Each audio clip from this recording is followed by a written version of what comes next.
All right.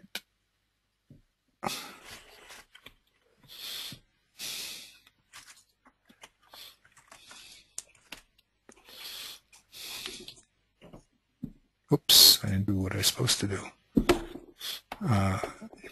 Okay, welcome everyone to our class on how to do an in-depth analysis of the Torah. The second part, the first after the introduction, so we spoke about looking at the source itself, the Torah.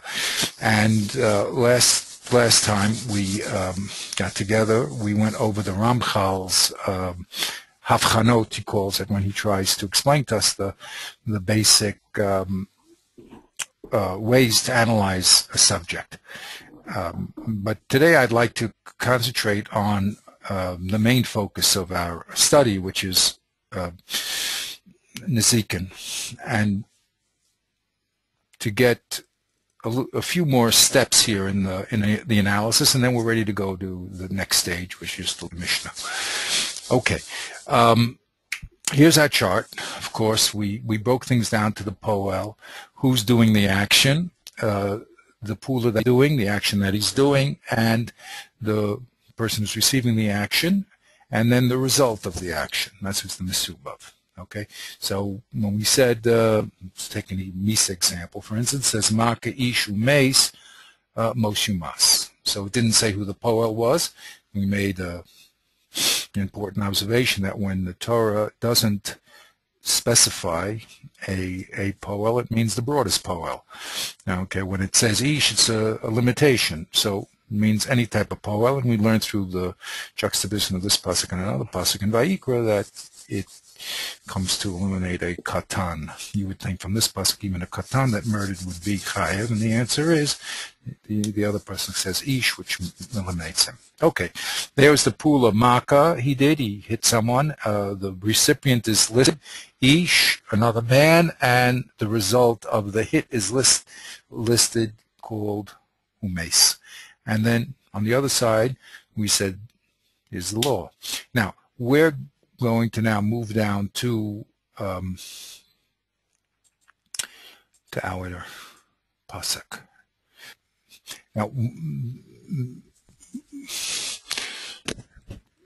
what we're doing here seems to be quite simple, but remember we're dealing with the words of Kodesh Baruch Hu, and what we're seeing here is the Kodesh Baruch Hu system of communicating in stage one. Okay, now we're going to have to, as we showed, that the first step is called observation, being an observant Jew, seeing what's written, how it's stated, and then making the observations of what the missing factors are, and to be very conscious of when we're putting something in. Okay.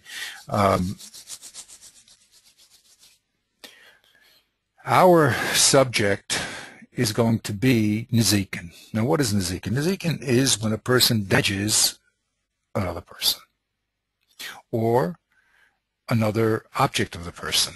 So let's, after the Torah speaks about man damaging man, man hitting man, man injuring man, so the Torah switches the second pasuk here, next pasuk, and talks about the shore damaging. Okay, so we went from the person himself to his animal, which is a scale down. We notice that the Torah starts from the head down, and also from the most important subject, which is man, and then descends. So let's watch that descension a little. How much did we do here together? Do you remember? I don't know if we did this part, no, because I think we went to the Havchanas. So this is very important. Yeah, we didn't. Okay. Now this part is very, very important because it's the focus of the first mission in Baba Kama. Okay. So we want to do this nicely so that when we come to the Mishnah, we'll see what has been added to the text. Okay. And then we'll understand what the process is of analyzing and understanding the text. Okay. So let's read the text here together. Would you like to read? I'll read. Doesn't really matter. You want to read a little? You can read. Now, yeah, sure. now we start here. Remember, what I did is I grayed out. This is what I did. In order to make this chart, so the Kodesh Baruch Hu does always talk in terms of putting the poel first, right? Moshe struck the rock. He doesn't always put the poel first. Sometimes he puts it later on. So in gray, when the poel is mentioned in the pasuk, so I put it here. So this pasuk starts with ki yiga, right? Go ahead. Right. כי יגח שור את איש ומת. No, I didn't. I wasn't. You have to read the whole box, and then you have to go to the next box. Okay, good. So, okay. Go ahead. ישור את האיש או את האישה ומת. So כל יסתכל השור ולא יאכל את בשרו ובעל השור נקי. Excellent. So when a bull, translate that, when a bull gores a man or a woman, and I guess he or she dies, right. Well, grammatically it's only he, right. Then the bull should be stoned, and nobody should eat the meat of this bull, and the owner of the bull is innocent. Right. So now, let's fill in the boxes, okay? Who is the poel here? Right, so the poel is the bull. Okay, so I put him in. The shore. Yeah, shore is a male. A para is a female. So it's an ox, we say. Well, what's the difference between an ox and a bull? It's a male cow. Okay, so here is the poel. Yeah, what pu'ula is he doing? Goring. Yeah, that's the word yigach, right? Who is the recipient of the act? Either a man or a woman. Exactly. And what is the result of the act? Death. Very good. And as you said, it should have said vehem metu, but it says umet. Right. Okay, very good. Good. That's the first. And then we have three dinim. When the shore kills a man or woman, okay, we just will say man to make things easier. So when he kills a man, so the shore has to be stoned, and his meat cannot be eaten, and the owner of the shore is naki. He's clean. Doesn't get punishment. So the punishment is on the ox in the first case. Okay, then the next pasuk says, ואם שור נגח הוא מתמול שלשון, השור יסכל וגם בעליו yumat. Very good. So if a bull gored from yesterday and the day before yesterday, I guess in other words he had a history of goring, and you supplied there that it shouldn't be there because it didn't. I shouldn't have put that in. Really, I have to make another siman. I'm going to make a siman called. If it's not there, let's make it, I don't know. I want to make something not there. I'll make something, let me make it light blue, okay? Whatever. Doesn't matter. You didn't see that? Okay. But the point is, what is there just in the wrong place, I'll keep gray. And what we're putting in, so I'll put it in blue. Okay. All right? So there he goes. He has done this yesterday and the day before. What is the law here? So in this case, the bull is killed, and by stoning, and also the owner is killed. That's correct. It's not clear. Okay. Now we're going to have to again know the whole story about the owner getting killed. He's not going to. In the end, he's not going to get killed. I just want to say that, but. We're just reading the simple thing of what it says before we explain anything. Okay, subject here, the poel is who? Is the bull again. Again, good. Now, this time the pula was stated. What is it? Yeah, it's the same pula, but it's... Same pula. Yeah. But now... it has a history now. It's part of a history of violence. Good. Yeah. So now what I'm going to do here, and of course I haven't figured out how to do this without having too many columns, is just to make note that this is a modification of time in the pulot. Okay, so the same pulot was done 3 times. All right, so that's in the Bechina of time. The time now became a important aspect here. Okay, so he has a history of 3 times, right? Now, who did he kill and what was the result? So we presume he's killing the same man or woman and the result is death. That's what we're presuming, correct? Yeah. Yeah? Okay, good. I think. Yeah, it looks like that. But again, it's not stated. It doesn't mean what's not stated, but we just have to be aware that we're putting it in. That's all. Right, So right. now what changes is the din here, right? As far as the ox is concerned, his din is same din, right? Is the same, yeah. Yeah, but now the owner, yeah. It doesn't mention also what to do with his meat. I guess it's the same thing that would apply, but. But now, how would you make the same thing apply? Logically. I mean, just that his meat would not be kosher. The same. Right. Yeah. Well, okay, because you say kal v'chomer, right? In the first time already, we're not going to allow the meat, so the third time definitely not, right? Okay, so you're deriving that to kal v'chomer, which you have to do. You have to fill in. In the end, all these boxes have to be filled in, either through kal v'chomer or any of the other methods of learning Torah, or through simple svara. Okay, we'll say okay, this is still talking about the same subject. Okay, now of course we're not going to dwell on this, but of course the Gemara asks. I mean, if already stoned, of course you can't eat the meat, right? It's an avela. We have to have kosher meat, right? Right? The Gemara asks that. Or if he was, it says that he does it 3 times and you have to stone him. Well, what happened the first time? How do you get to the 3rd time? Right? So these are all questions which have to be answered, okay? So, and they are answered. But again, that's not my basic study. I always start with an overview and then we'll see what has to be added from our view, and then we'll see what the Mishnah and the Gemara does to it. Okay, now let's go to the next.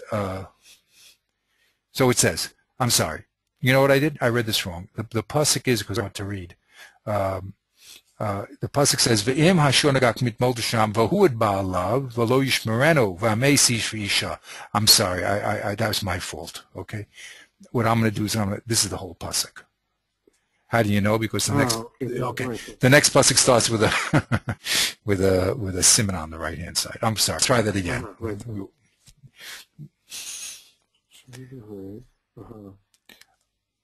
So it says, go ahead. Just try it again. V'im shor. Yeah, do it again. Now we have to go down the box. V'huad. Next line. It's actually.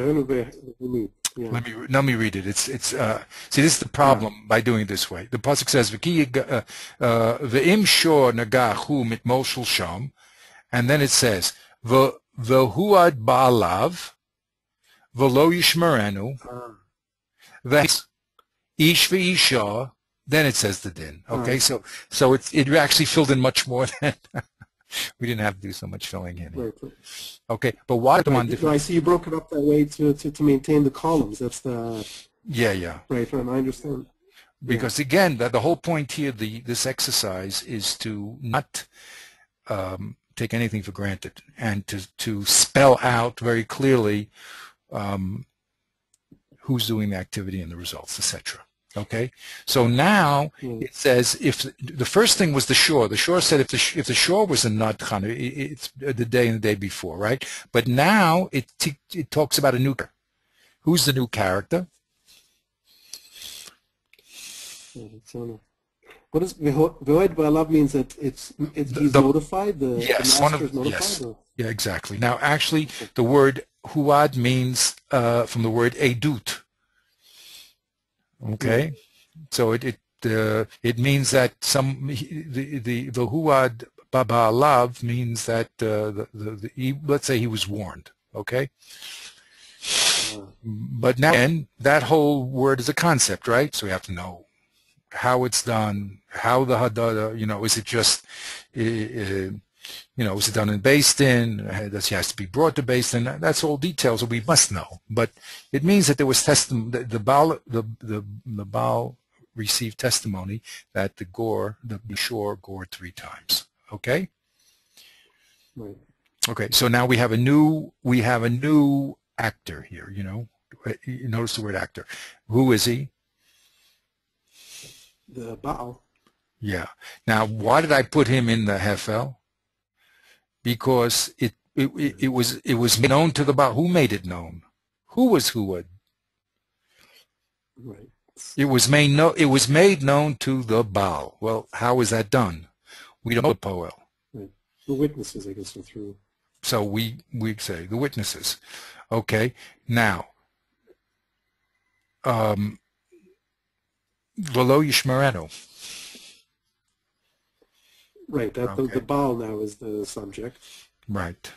So now the Baal didn't do an act that he was supposed to do, which is called Shmira, right? Right. And Shmirenu, we could fill in all the boxes. He didn't watch his cow. He was warned about, right? Right. Now, and then what happened?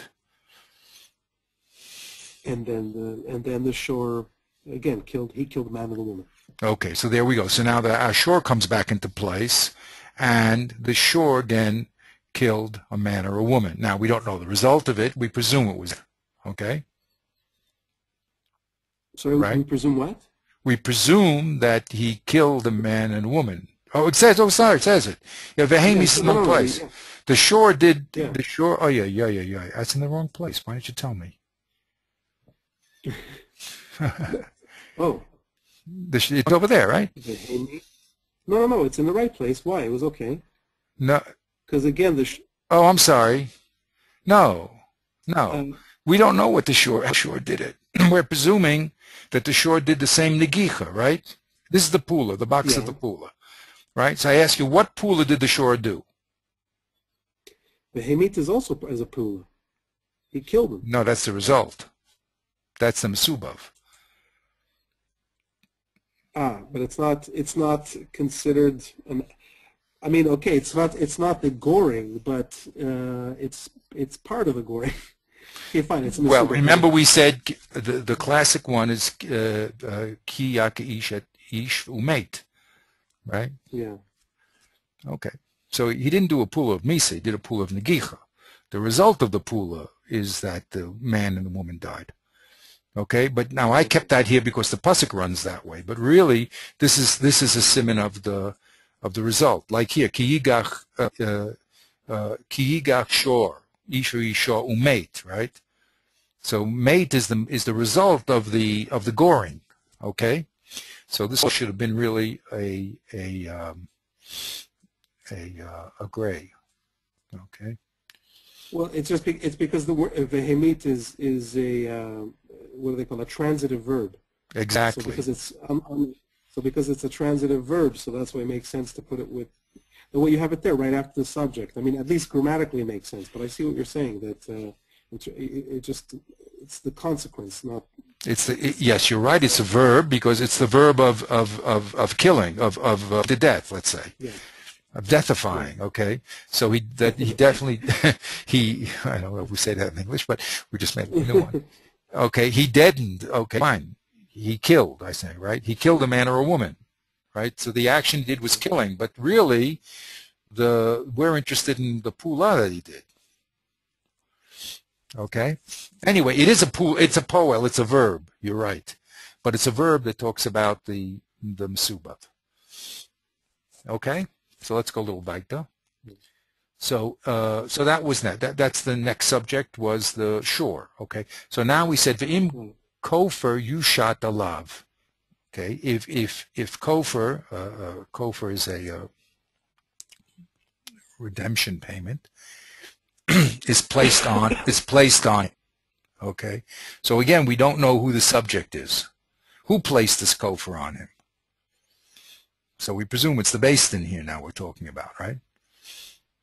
He has to pay. What does that mean? What does that mean, kofer? he has to pay a certain amount of money for the damage that he did. It's a knas. But it's a knas and based in. It's like a kapara, right? Yeah, like a kapara. Exactly. Oh, it's just like the word. It's the word kapara, right? But who does it? It's not mentioned. You see, the based in has to do that. And he's doing this. He's doing a kapara. This is after the fact. Yeah, no, that's the third person died already. So he's died. So this is the owner. I guess presumably the owner is doing the kapara. Yeah. Sure. Well, yeah, exactly. Well, the people who were struck can't do it. You're right. It's the owner. Yeah. So back again, it's the Baal. Yeah. But we don't know who, and that's why the chart is so important. We don't know who administered this kofar to him. Okay, so we're going to say it's the base then. Okay, but with these are things that the exercise here is to show that you must have Torah Shabbat Peh.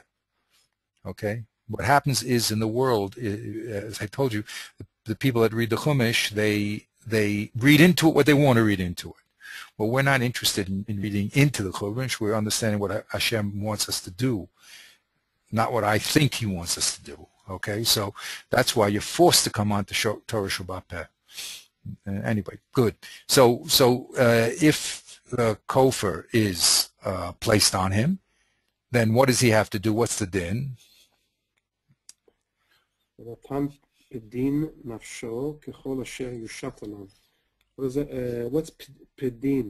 That's from the word poda. He redeems himself as according to everything that was placed on him. Okay. Okay. So I don't know if that's a mishpat, but okay, I don't know. Could make another. What does that mean? No, he has to pay if he actually paid the kofar, he has to pay the kofar. He has to pay the kapara. He has to give the money, according to what they said. Not only im kofar yushad alav, and he paid it. If he went to Beis Din and they said you have to pay a certain amount of kofar, and he actually paid it, right? Yeah. The din nafsho, that refers to the owner now, right? The nefesh here in the question is the nefesh of the owner. He redeemed his own soul by putting a kapara on the bull, right? Yeah. By paying this money, he redeems his soul. Right. Yeah. Okay. So that's what he has to do. Now, I'm not saying it's simple what we're doing over here. Okay, but I'm going to do it briefly because I want to do an overview. But all these questions must be answered. Okay, who does the kofar? How does he pay the kofar? Who gets the kofar? How much is the kofar? All has to be answered. Okay, so let's see what happens then. So that's the end of that pasuk. So you see. Okay, so this little area here so far is talking about what we call a muad, an animal that was testified against that he gored 3 times. That's how we're going to get out. The first time, this first pasuk is a first-time offender. Okay, the first-time offender doesn't have to pay anything, and the shore gets stoned. The third-time offender, it says that the Baal dies, right? But he really doesn't die. He can get out of it by paying this kofar payment. Okay? Mm-hmm. Good. Let's go to the next pasuk here. It says, O ben igach, o bat igach, mishpat hazeh ya'aseh. That he instead, I guess, not an adult, but he either gores a young man, a boy or a girl, right? And the same law would apply, right? So this technically should be blue technically because not right, but we're bringing it down from the case before. And we say, why should we switch the subject? It's the same subject. Okay, the same pool of negicha we're putting in also, but there it says that, just in the wrong place. But now the reception of the act is a ben or a bat. Okay, so it comes to include that the same sentence happens whether he kills an adult, ish or ishor, right, or whether he kills a ben or a bat. Okay, what does it say? In kamishmat hazeh yaselo. It has the same, what does that call those two things, quotes? It has the same laws above. Right. Right. Okay. Now we have the last pasuk in this series. אם עבד יגח השור או אמה, כסף 30 שקלים ייתן לאדוניו, והשור יספר. If he gores a servant or a slave or a maid servant, then 30 pieces of silver, 30 silver shkolim should be given to, should be given to the master of the servant or the maid servant. Correct. And the bull has to be stoned. Good. So again, we brought down the shore, it's the same shore here. It does say the activity, okay, and here it adds a new element. The victim now is a Eved or a Ama, right? And the din changes also to Shloshim Yosef, but the din is on the shore himself is the same. Okay, so we notice here the subject here is, I mean, the perpetrator of the act is the shore, right? But the man who's the owner of the shore has a responsibility, correct? Now, who is the victim of the shore? Well, so I made that in pink. Exactly. Tell me what the victims are. Okay. A man or a woman, a boy or a girl, a slave or a female slave. Correct. Okay, now you have to hold on. It's going to be very important because we're going to switch that in one section. But okay, so so if I ask you for the sequence of victims here, okay, the perpetrator is the same, the victim, right? What was the scale? Right. The scale, as we mentioned last time, that an adult comes before a child and a child comes before a slave here. Exactly. Okay, that's important to know. Those are our, because then I'm going to make a note of all these characters, and then we're going to have to ask ourselves in all these cases what happens. Well, if they apply, have we covered all these? Okay. Now, did I mention last time my question about the Eved? Why did the Parsha start with Ivri? I guess this whole Parsha started with Eved Ivri. Oh. Okay, so I asked why start there? If we're saying that we start with Ish, male, Ish and Isha, and then children, and then finally Eved, so why did this Parsha start with Eved Ivri? To be the most inclusive. Okay. This is not even talking about damages, really. Well, that was one of my answers. This is talking about how to acquire an Eved Ivri and what happens. You have him for 6 years, and then after the 6 years, so what do we have to need him for? So that was my question. I'm not the only one that asked it. A lot of people asked, a lot of answers. And my first answer was that we start out with the person destroying himself, like he's the one that puts himself into slavery.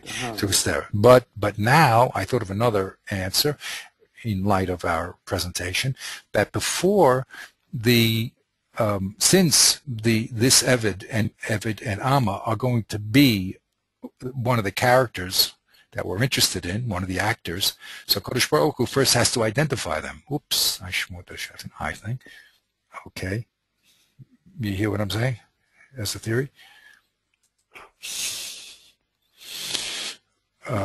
Whereas no, I just shut off the, I have this thing that it goes on to say, to have your eyes take a rest, so I just shut it off. Okay, the point is like this, that this relationship called Avdus and Amma is a new relationship. So we have to be taught about it, because this character is now going to come into our chart as a victim. And it's going to change the halacha. If it doesn't change the halacha, so I don't have to be informed about it. But since it's going to be in our chart now as one of the victims, we have to first introduce him. So that was my my explanation of that. Okay. Again, take a look. The question is a question. My answer is, My answer is an answer. Okay, but that was my answer that I thought about. The Ramchal says all the time. I mean, when you know about writing. I mean, you always have to introduce the character before you talk about him. Correct? That's how did he get here? Who is he? So that's what I say, that this is a possibility. Kadosh Baruch Hu first has to introduce this character, because this character is now going to show up. The man and the woman we know about, that's Teva, children we know about. There's no Chiddush in halachically with them. So the Chiddush here is that there's going to be differences now in law, so we have to introduce. Okay, good. So the first thing, Bob? Okay, again, it's a theory. I think it's pretty good. I think it makes a lot of sense. Structurally, it makes a lot of sense. Okay, but you can only get to this question and that answer by doing this type of analysis. You know what I mean? If you're not keeping track of the people and what they're doing, you're just reading the Chumash. You read in shul, so. You're not going to get those type of subtle relationships. Okay, the first thing we spoke about is a shore, an ox, doing damage. We spoke about this whole column of the people who he should be doing damage, who he is doing damage to. Let's go, and we spoke about two different types of oxen.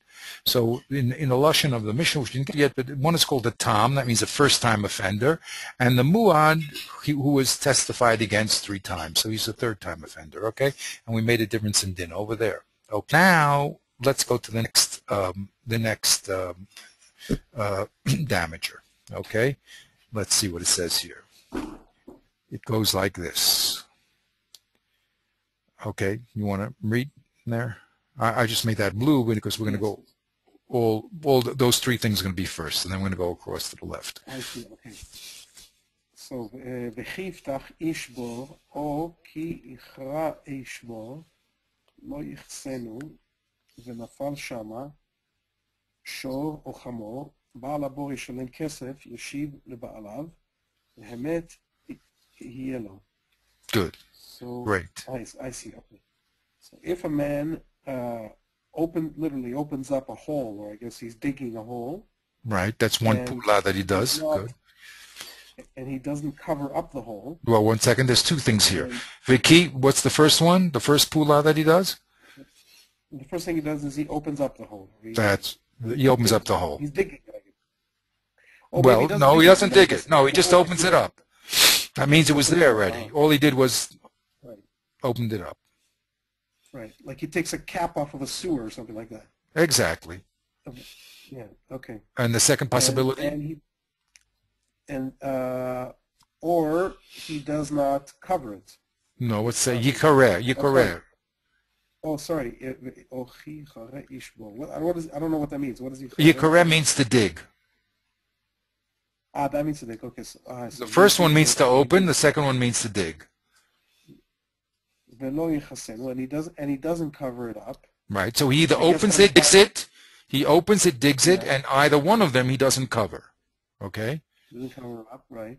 Yes. And what falls into it is either a bull or a donkey.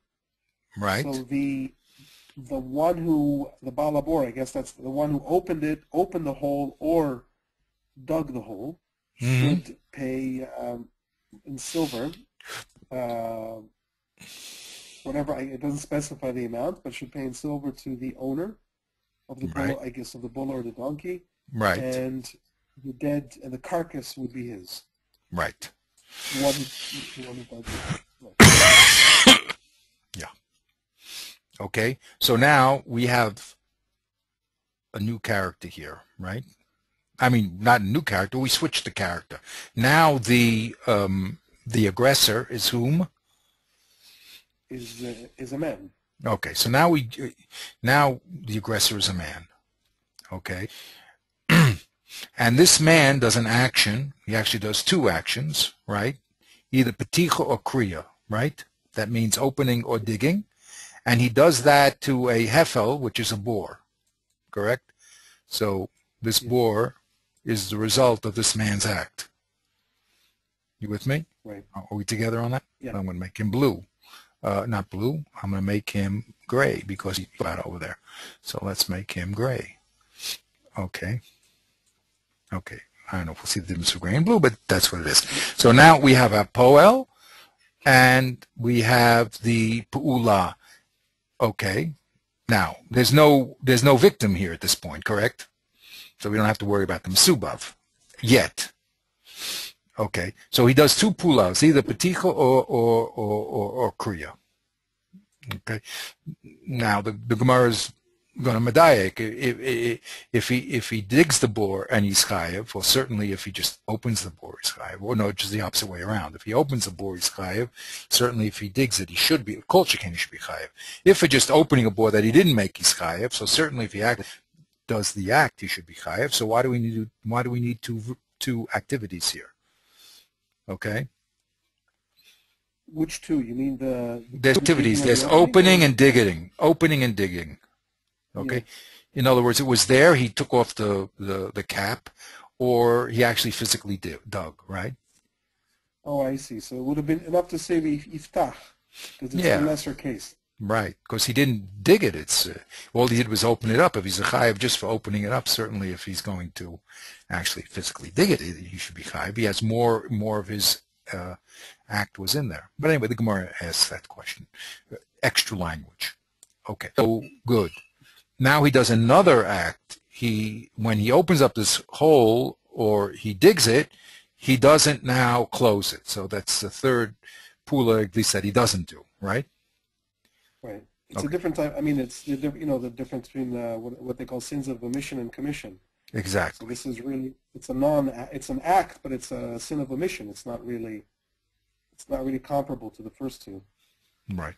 I mean, as an act. Although it's funny because that's really where the sin, even though usually a sin of omission is less, but in this case, that's the problem. Is that he doesn't cover it up. Yeah, if he would have covered it up, and what would happen if he covered up and the animal fell in? So fell in after he covered it up? Yes, you say, how could that possibly be, right? Yeah. Okay, so we have to talk about maybe the animal stomped on it, you know what I mean? Maybe it was a very fat animal. How much cover do you have to put on it? You see, all those details, that's the Torah Shabbat Peh. We're going to spell all those things out. Okay? All right. Doesn't say, and by the way, it doesn't say he has to fill it up. He says he just has to cover it up, right? Right. Maybe you would think he has to fill the thing up and put it, if he dug it, let him fill it up. If he opened it, maybe he has to close it with it. Okay, these are all the details that, as we investigate the Torah Shabbat Peh, they'll all become clear to us. But these are questions that must be asked so that we know where to go. Okay, so now what happens? Now it's a very important thing. The shore now falls shama. It falls into that bore, right? Yeah. So who is the poel here? What we know, listen, first of all, we have a poel and we have a pu'ula and we have the hefel, right? So let's start with the ones that we know. Who is the victim in this case? Well, the shore. Yes. Now notice a new element was added here. You mean it to be one of two different animals? Fish, one of two different animals. Yeah. Right. Before we were just talking about a shore. Excuse me. I'm sorry. We didn't even talk. I'm sorry, I gave half the thing away. No. Now we're talking about it. How come we have to talk about a shore or a chamor? Yeah. Okay. So we have to just make that observation that here, it could have just said that the shore fell there. Why did it have to say an or a chamor? Does it have to say or a gamal or has to give a whole list of all the animals or a chicken? You know what I mean? Okay, we have to ask the question. But who is the? I mean, who's doing the pu'ula here? You see. But it depends what you're asking. If it's a grammatical question, then obviously the bull or the donkey. But here the poil is we're talking about the perpetrator of the crime or whatever, or the right. of negligence, right? Very good. So it's still the man. The man is really the poil. So then what? But Oh, yeah. now remember. Oh, the Ramchal is so beautiful. Okay, so remember, we didn't do it together, but in Siba, cause, we have what's called in the Ramchal's language, you have a Siba Smucha, a Siba Karova, and a Siba Rechoka. That's his Lashon to describe the levels of cause. You have what's called the immediate cause, that's called the Smucha. Okay? Then you have a close cause, that's the one right before the smucha, and then you have ones after that. We'll say they're far away. Okay. Now, did I tell you this beautiful mashal in Chavos Levavos? And again, Yeah, with the, with the policeman hitting. right, and the king being really the worst. Exactly. So the Siba, what the man is afraid is the Siba Samucha, which means the club hitting his body. Right? Yeah. But really, it's the Siba Karova, the policeman, that he should be afraid of. Right? Because he's being beaten by the policeman. Right? And then the club is just the Siba Kalis. It's just the means that the policeman is using. The real problem is the policeman. And really, he should really be afraid of the person who sent the policeman, who's the Siba Rechoka. Okay, so he uses that as a mashal to say when things happen to a person, so people are just focused on the Siba Samucha, right? The person, Rahmanis, lost his money. Let's just be positive, right? But he has to understand that that's not what he should be worried about, his money. He should be worried about the king, Kodesh Baruch Hu, who's the cause. And he makes a statement that the further away the cause is, the more rechok it is, the more important it is. That's what he says. A gavaltic statement. Okay, so like the policeman really is not important as the club is not important as the policeman. The policeman is not important as his commander, and no one is important as the king. So he says you always have to look back at the Siba Rechoka. Anyway, that's what he says. Interesting. But the point here, I'm going to bring it up here, is because now we have. If I asked you who caused this damage. Okay, what would you say to me? The only one that is even mentioned is the man who fails to put the cap back on the hole. Right. I mean, who else could have? Well, you tell me. Analyze it.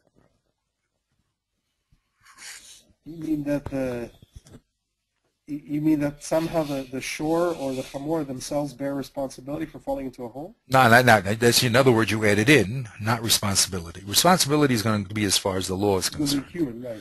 But I want to know, as far as the act is concerned, how many actors are there in this act? Right. In other words, I ask you, who is doing the pool of hezek? Who's doing the pooler of damage? I guess, right, so most immediately it is the shore or the chamor. They are falling into the hole. Exactly. They are, yeah. They're doing the action, right? They're walking into the hole, right? Now, what other partners are there in this act? There's the owner. Yes, the owner definitely. Who was let them go astray, or was not doesn't have him on a leash. Which owner? The owner of the animal, the balabor. I mean, you could say, why is the balabor? Why did he keep his animals inside the pen or put them on a leash or something? Okay, very good. We have to talk about his relationship to the act. Okay, I'm glad you brought him up. Okay, who else do you have to talk about? Well, there's somebody else. Yeah, tell me the characters. One character was. Well, there are only three characters here. There's the animal. Yes. There's the person who failed to cover up the hole. Yes. And there's the owner of the animal. There was one other cause of the act. If the hole is not if it's the hole is already dug, then the person who dug the hole, I guess, But the hole itself is called a sibakela. It's the hole itself did the damage. Okay. If the hole wasn't there, the animal would have fell into it. Right. right? A poil, in other words, when you say poil, it doesn't mean a free agent necessarily, right? Doesn't mean an It doesn't mean active agent. What do you mean, free no. agent? What I mean is an agent in the sense of a human being who has freedom of will. So, first of all, an animal which operates on the basis of instinct, that's already one step away from a human being which has free will and can be held responsible. But then to say that a hole, I mean, your hole in the ground is, I mean, you can't say responsible, but well, the guy said he didn't shoot the person. The gun did it. Exactly. That's called the siba. That means that's the kli that was used. It's, in other words, that's another type of siba. Right. You see? Right. It's true that the gun did it, but you know, who was the poel? So the same thing here. The boar was the actual siba samucha of the damage. I mean, why did this animal get hurt? That's because he got hurt by the pit, right? He fell into the pit. Who hurt him here? Okay. Right. I mean, if there were cushions in the pit and you know, foam rubber, so that no problem whatsoever. So it actually, the boar hit him. The boar. He got injured by the boar. Now the boar didn't do anything; it just was passive. It just stood there, right? But that was the agent, right? And the man did not directly. He was not called the siba samucha of the damage. It wasn't that the man club and bop the shore on the head, right? He just built a hole. Then, sometime later, this animal fell into the hole, so he wasn't there directly either, right? So there we have it. A responsibility now falls upon a person, not only for his direct damage, like if he hits another man, or if his animal, which has the ability to do damage, is not watched, and it destroys. It has the ability to destroy. And now we're talking about something that is passive. And even there, the person is responsible. Correct? Yeah, I mean, I hear what you're saying. This could be taken in all kinds of directions once you allow that in.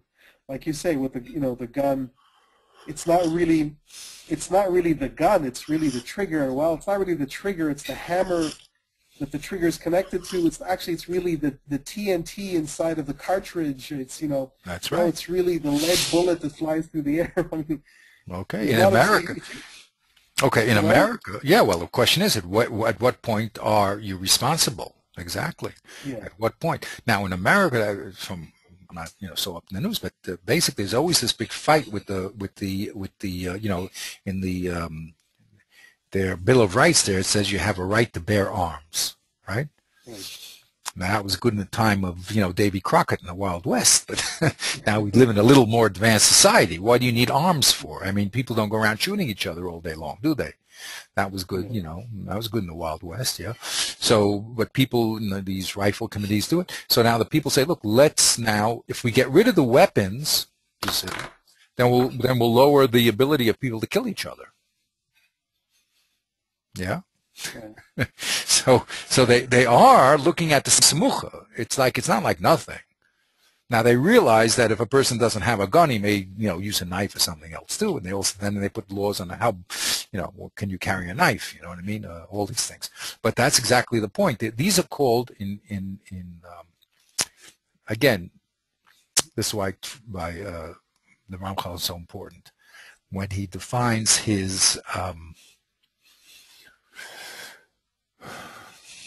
Let me see if I can get that for you. Oops, that's something over there. I don't remember when we looked last time in the Ramchal. He must make a distinction between us.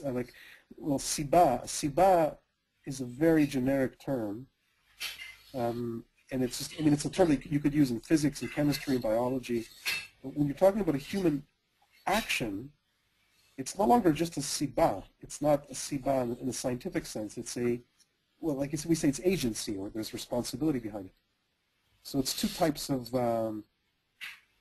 sibot, right? Okay. That's an important distinction. Now, if that's why you have to learn Sefer Higgayon.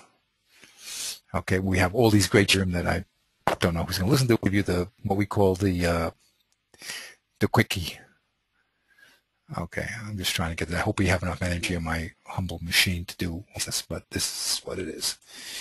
Go.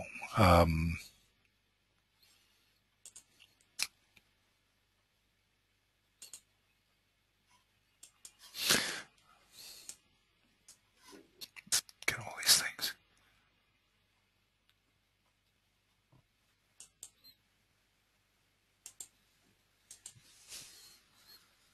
Okay.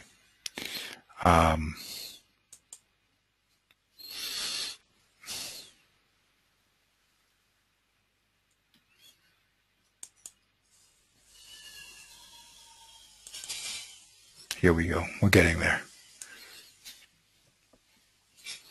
There we go. You see that chart?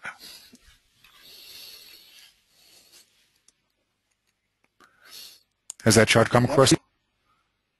Okay, so here we go. These are the Yeah. Now, you see? Now here we have the Siba, the cause, right?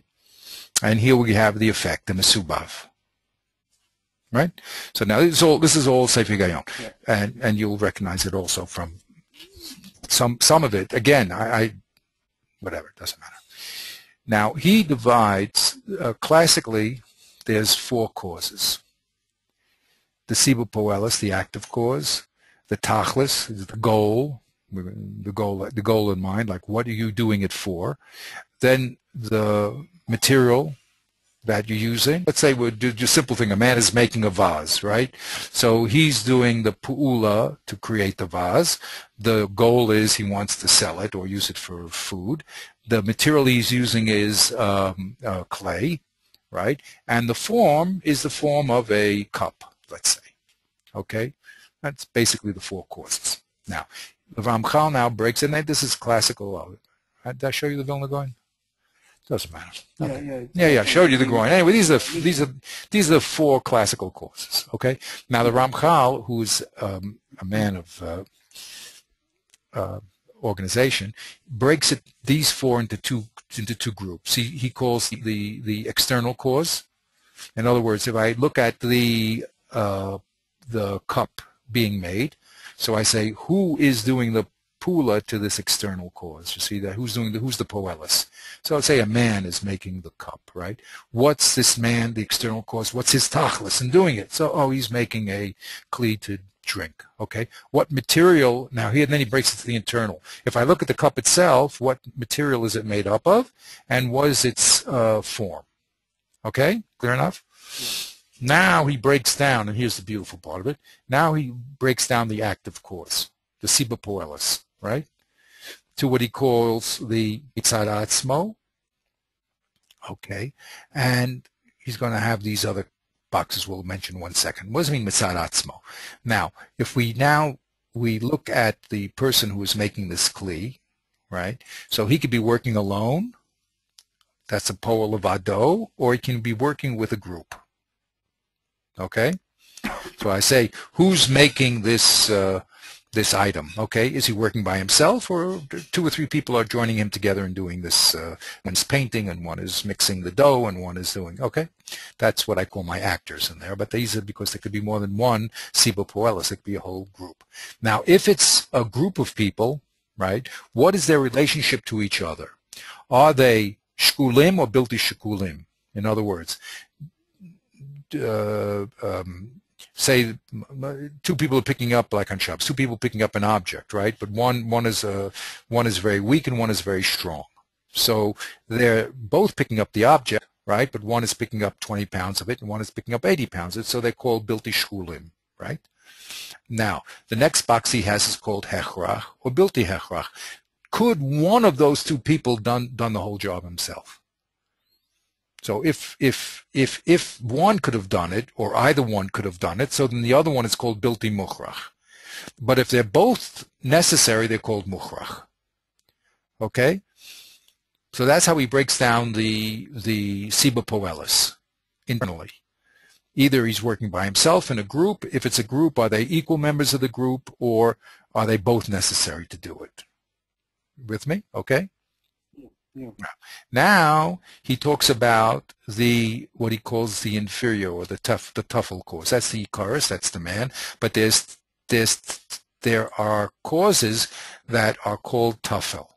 Okay, like this one. What is this one called? The Siba Caelis. That's the gun. Okay, the real person that shot the other person, the Siba Poelis Icaris, unless he had some, what do they call it, collaborators, was the man. But there's a Siba Tfela, which means it's a Midrega less, called the Siba Caelis.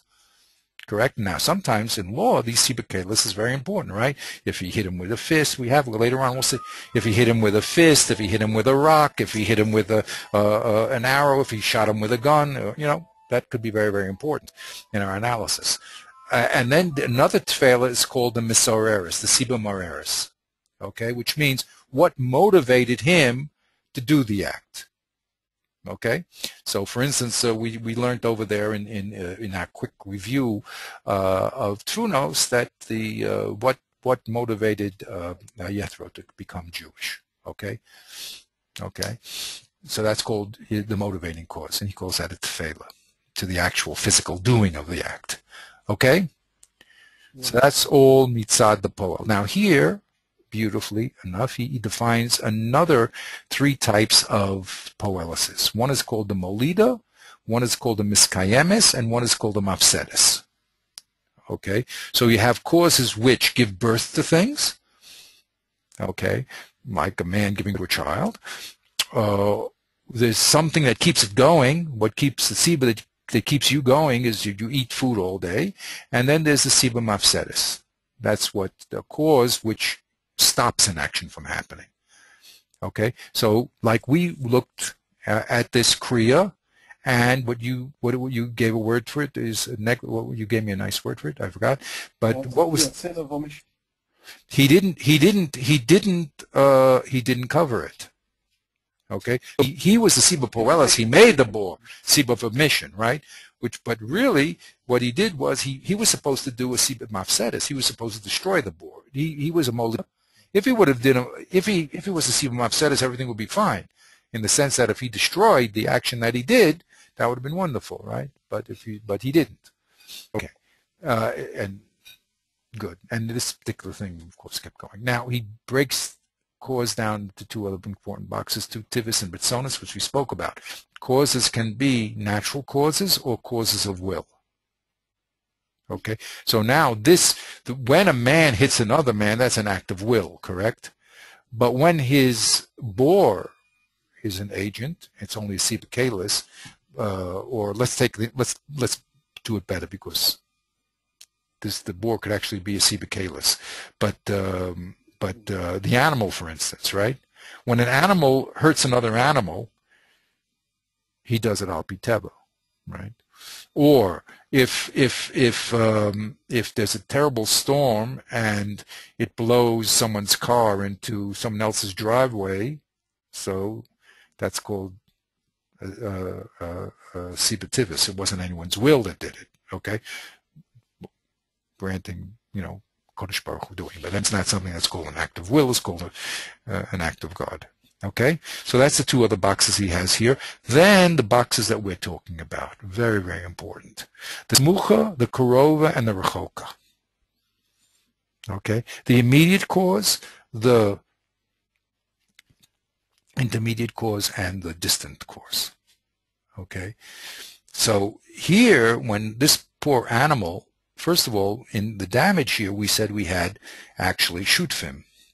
We're actually partners here in the damage, even though there was one. The only Siba Poelis, the only thing that was actually doing an action, was the man a long time ago, and this animal that walked into the pit, right? And the pit was quite passive. But he was a partner, correct? So the direct damage was done because the pit was there. That was the Siba. If I ask you what was the Siba Smucha of the damage, was the hole. If the hole wasn't there, the damage would not have been caught. Except it's not a Poelis in the classical sense, because it didn't do anything. Now, everything we're talking about is going to be spoken about in the Mishnah that we're going to deal with. So this is not just a theoretical discussion, an analytical discussion, but you're going to see, Be'ezrat Hashem, when we start looking at the Mishnah will be talking exactly about these relationships. Okay? Beseda? Now, then there's the Tachlis. You know, it's interesting. Yeah, go ahead. Please, you can point every. No problem. I'm just, because my question really has to do with a couple of these, you know, some of these, all under everything that you've said under the poil, the active cause. There's some overlap. For example, the Ritzinis, Ritzinis has an overlap with with all of the ones that fall under Mitzad Atzmoi.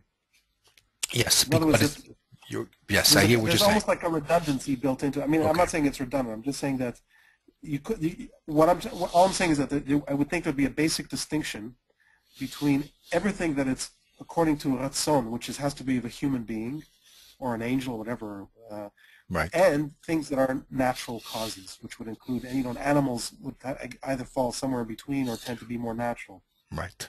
So, but the answer is it's a different. When I talk about Siba Poelis, right, that poel could be an animal, and therefore it'll be labeled as a Siba Poelis Tivis. In other words, Tivis and Ritzonis is another aspect of a poel. You with me? Even a man, for instance, he has Siba. What happens if he leans against the wall on Shabbos and it turns on a light? Well, that's called shoga. He didn't do that by Ritzon. It was just that he was more, okay? So these aspects combine. In other words, if I ask you the Siba Poelis, fine. Siba Poelis Ba'atzma, wonderful. There was one Siba Poelis, but was it Tivis or Ritzonis is another important question. It doesn't have to be Ritzonis. It could be Tivis. It could be an animal, or in this case, a boar, if we say that that's an action, which is going to be a Kiddush, okay? So, but you with me? So these things are talking about different aspects of the Siba Poelis. For instance, the Melida, you can have one person digging the bore. What happens if two people dig the bore? Well, that's called shutfin. But they were both Melida. But what happens if you will see all these beautiful Mishnahs. One person brings one of the damages is going to be fire. What happens if one person brings the match and the other one brings the wood? You see, they're shutfin. But the second one was the Melida, the one who lit the match. The first one didn't actually do it. Okay, he wasn't molid the act, but he was okay, that's not so good. But or two bulls, we have two bulls. No, we have two bulls fighting with each other. Well, okay, anyway, you got the point. The point is that this is a different aspect of the poelis. Whether he's a poel who brought the thing into existence, he's a poel that keeps the thing going, or he's a poel that stops something from happening. So that's a whole different aspect of the Siba Poelis. The Siba Poelis could be any one of these three. And then the Siba Poelis could be he's poel baratzon or batel. And then we also have to talk about the Sibas Poelis as far as his distance from the actual result, the actual action, the actual result of the action.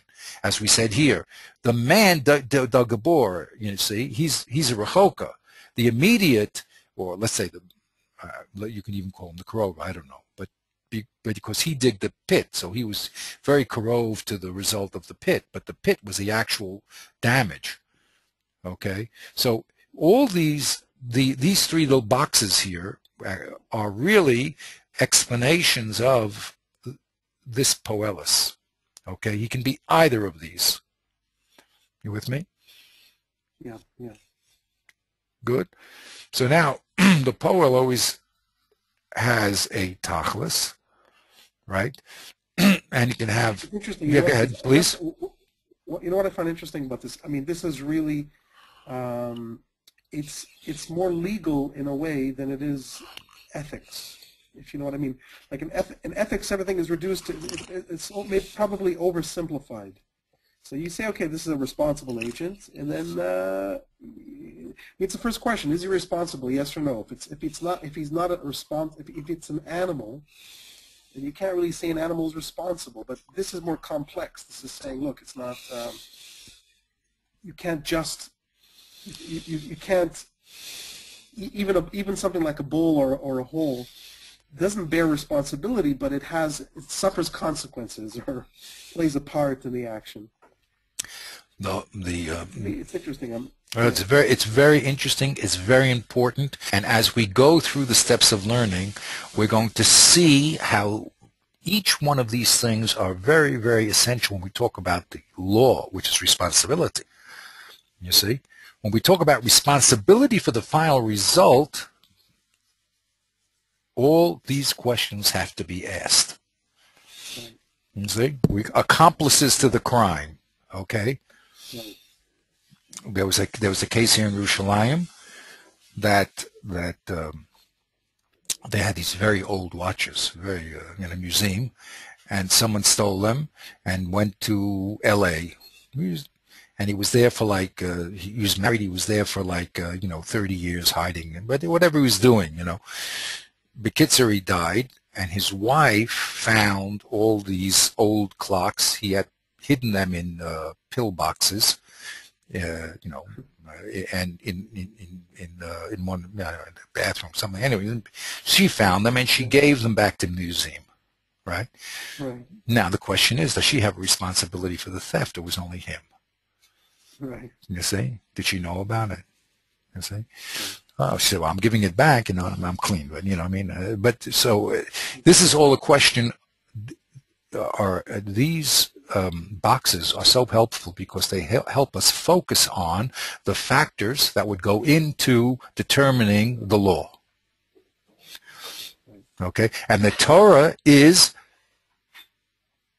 explaining those factors.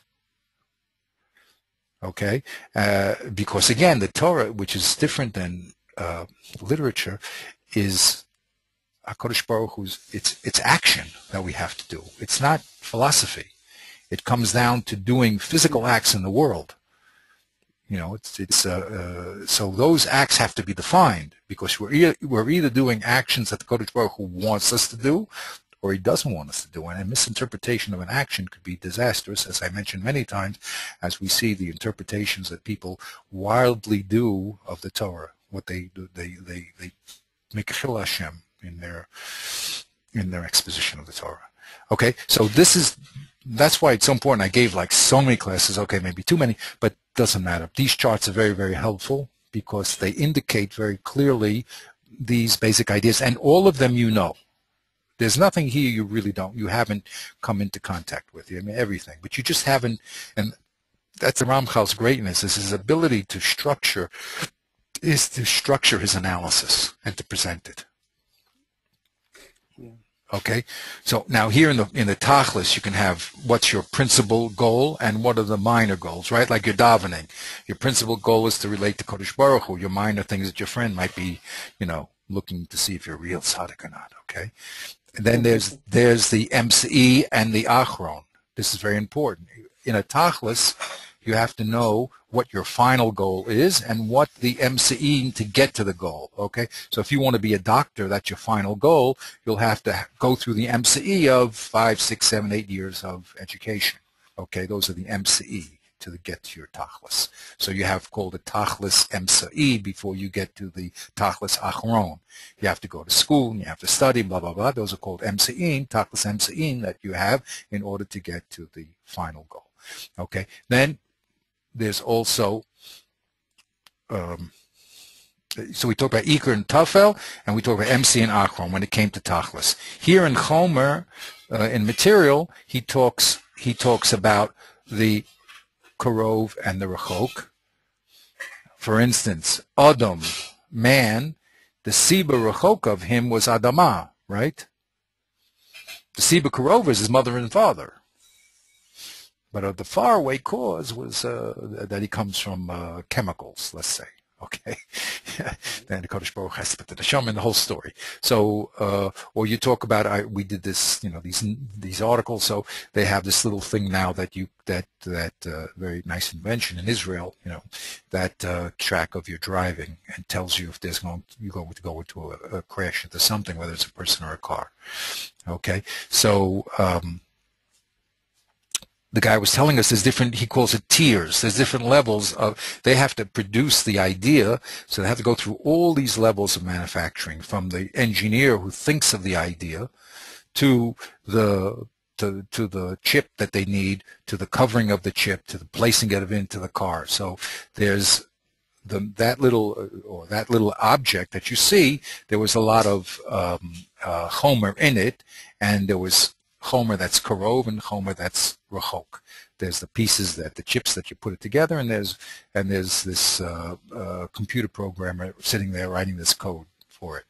Okay, beseda.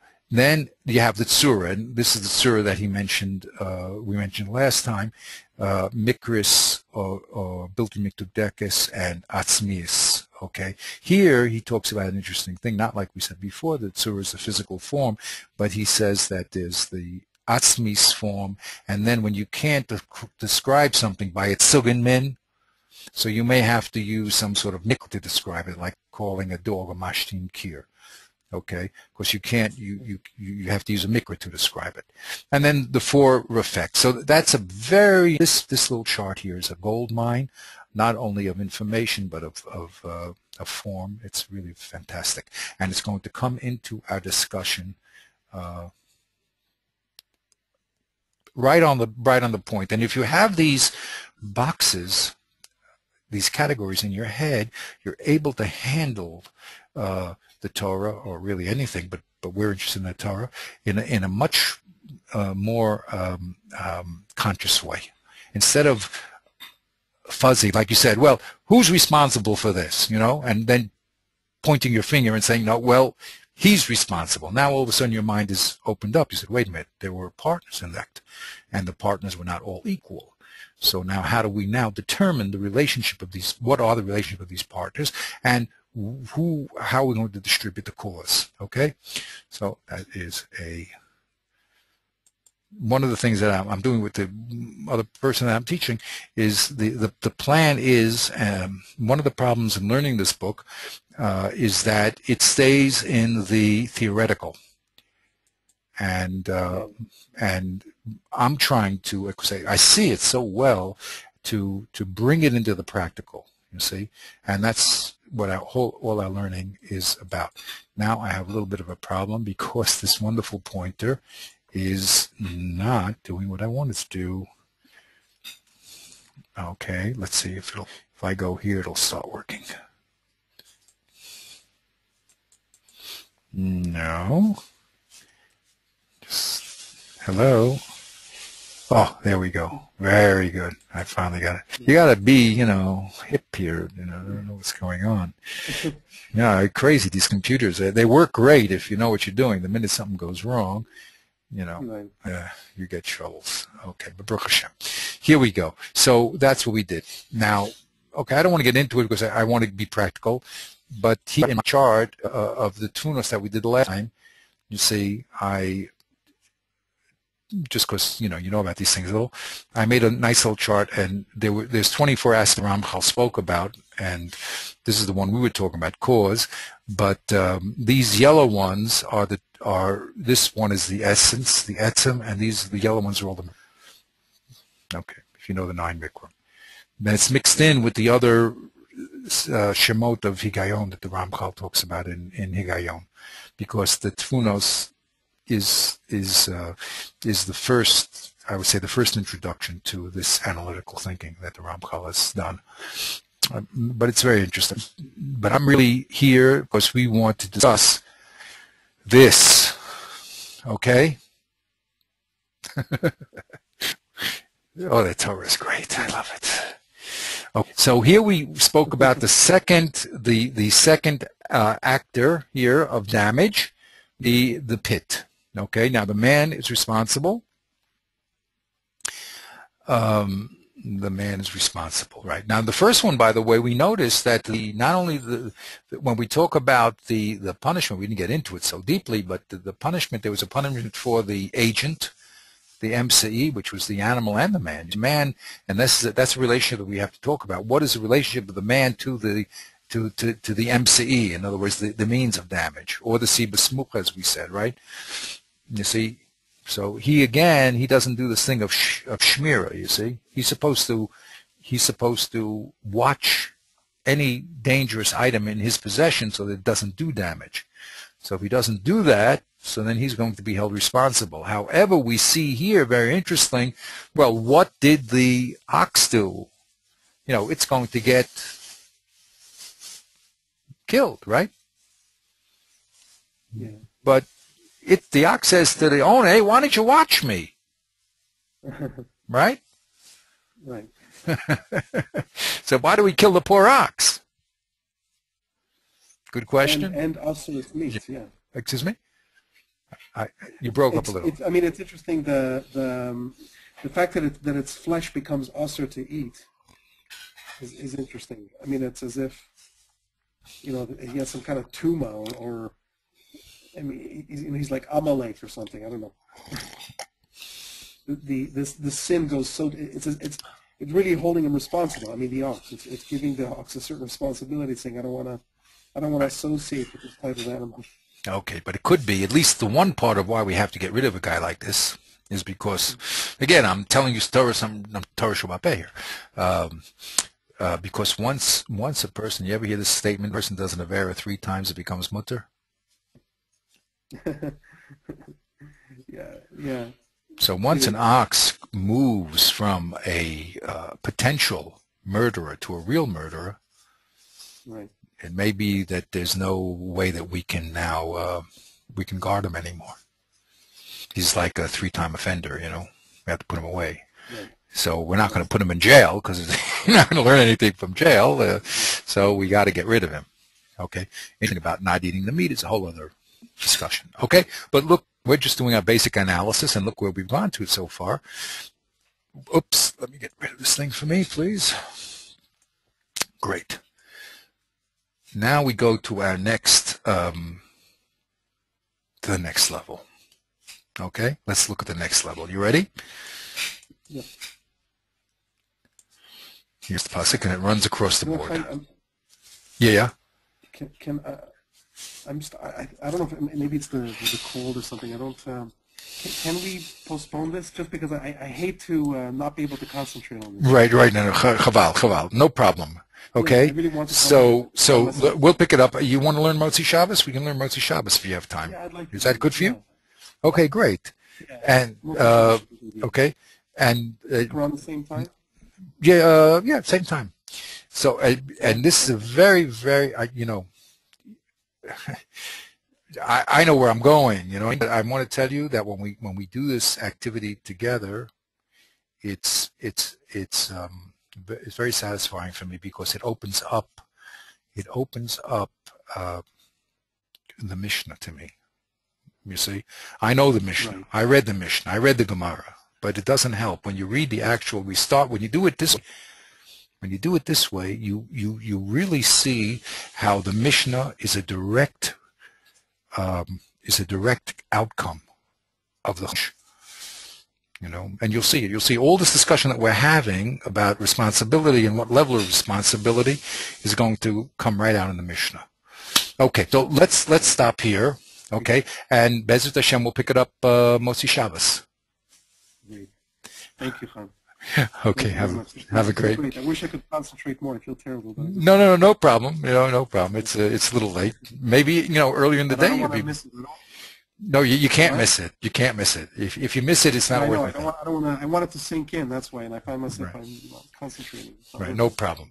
Fantastic. Yeah. Okay, so we'll see you Motzi Shabbos Bezrat Hashem. Okay, great. Okay,